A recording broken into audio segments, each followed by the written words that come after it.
অনেক অনেক বছর আগের কথা। হিমালয়ের পাদদেশে এক ঘন জঙ্গল ছিল, এতটাই ঘন যে সূর্যের আলো মাটিতে পৌঁছাত না। সেই জঙ্গলের মাঝখানে একটা পুরনো ধ্বংসাবশেষ ছিল। ভাঙা দেয়াল, ছেয়ে থাকা লতা, আর গাছের গুঁড়ির ফাঁকে সাপের হিস হিস শব্দ। সেই গ্রামের লোকেরা ওই জায়গাটাকে অভিশপ্ত বলত। সবাই বলতো, ওখানে একটা আটকে পড়া আত্মা আছে, এক অত্যাচারী রাজার। লোকজন বলতো, সে আত্মা রাতে চিৎকার করে, যে যায় সে আর ফিরে আসে না। একদিন বুদ্ধ তাঁর শিষ্যদের নিয়ে সেই গ্রামে এলেন।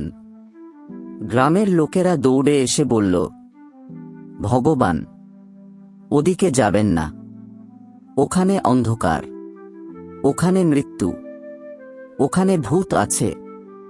বুদ্ধ শান্ত হেসে বললেন, যেখানে অন্ধকার সবচেয়ে ঘন হয়, সেখানেই সবচেয়ে বেশি আলো দরকার। সেই রাতে বুদ্ধ সিদ্ধান্ত নিলেন, তারা সেই ধ্বংসস্তূপেই ধ্যান করবেন। শিষ্যদের মুখে ছিল ভয়, কিন্তু বুদ্ধ ছিলেন সম্পূর্ণ শান্ত। চাঁদ মেঘে ঢাকা। বুদ্ধ আর শিষ্যরা দীপক হাতে সেই খণ্ডহারের দিকে এগোলেন। চারপাশে ছিল নিস্তব্ধতা, বাতাসে ছিল পচা কাঠের গন্ধ আর অদ্ভুত ঠান্ডা। বুদ্ধ মাঝখানে বসলেন, চোখ বন্ধ করে ধ্যান করলেন। শিষ্যরা চারপাশে বসলেও মন ভয়ে কাঁপছিল। হঠাৎ করে তীব্র হাওয়ার ঝাপটা এলো, দীপক নিভে গেল, আর বাতাসে এক অদ্ভুত কাঁপুনি উঠল।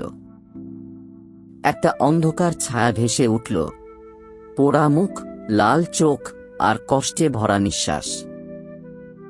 ভূত চিৎকার করে বলল, এটা আমার জায়গা, এখান থেকে চলে যাও, আমি বাঁধা আছি এখানে। শিষ্যরা ভয়ে কাঁপতে লাগল, কিন্তু বুদ্ধের মুখে ছিল শুধু শান্তি, চোখ বন্ধ। ভূত কেঁদে বলল, আমি এক রাজা ছিলাম, অনেকের উপর অত্যাচার করেছিলাম, এখন মরেও শান্তি পাইনি। প্রতিদিন সেই মুখগুলো দেখি, যাদের আমি শেষ করেছিলাম। আমি মরিনি, আমি আটকে আছি। বুদ্ধ চোখ খুলে বললেন, তোমাকে বাঁধা রেখেছে তোমার পাপ নয়, তোমার অনুতাপ। ভূত কাঁপতে কাঁপতে বলল, আমি মুক্তি চাই, সেটা কি সম্ভব?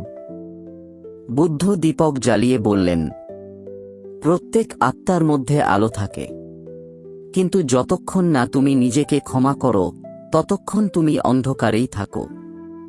ভূতের চোখে জল এলো, আমি চাই কেউ আমাকে ক্ষমা করুক। বুদ্ধ বললেন, তাহলে আগে নিজেকে ক্ষমা করো, ওটাই তোমার মুক্তির পথ। ধীরে ধীরে সেই ছায়া ম্লান হয়ে গেল, এবং এক আলো রূপান্তরিত হয়ে আকাশে মিলিয়ে গেল। সেই রাতে ধ্বংসস্তূপে এক অদ্ভুত শান্তি নেমে এলো। পরদিন সকালে গ্রামের লোকেরা এসে দেখল, সেই জায়গায় এখন ভয় নেই।